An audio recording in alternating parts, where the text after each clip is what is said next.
Hello friend, আমি বিজয়। আমি কল্যাণী ঘোষপাড়ায় একটি ফুড কার্ট রান করি, যেখানে পাওয়া যায় বিভিন্ন ধরনের combo, fried rice, chilli chicken fried rice, chicken কষা, ফ্রাইড রাইস, মাটন কারি ইত্যাদি। আজ ওখানে কি চিকেন কারির জন্য পেঁয়াজ কাটছিলাম। এখানে মা অলরেডি চিকেন কষাটা বসিয়ে দিয়েছে। আমার পার ডে মোটামুটি প্রতিদিন 6 থেকে 7 কিলোর মতো চিকেন কষা লাগে।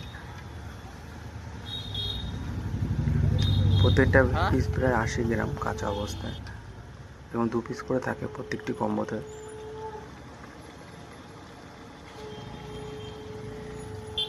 চিকেন কারিতে যেহেতু লেবু পাতা দেওয়া হয়, গন্ধটা ছিল লেবু পাতা, সেখানে পাশেই চলে গেছিলাম লেবু পাতা আনতে।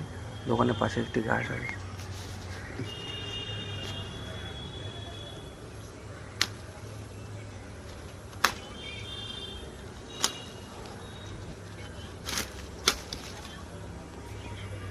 চিকেন কষাটা অলরেডি হয়ে গেছে, এখন লেবু পাতা দিয়ে নামিয়ে দেবো। এরপর বসাবো মাটন কষা। 140 টাকা।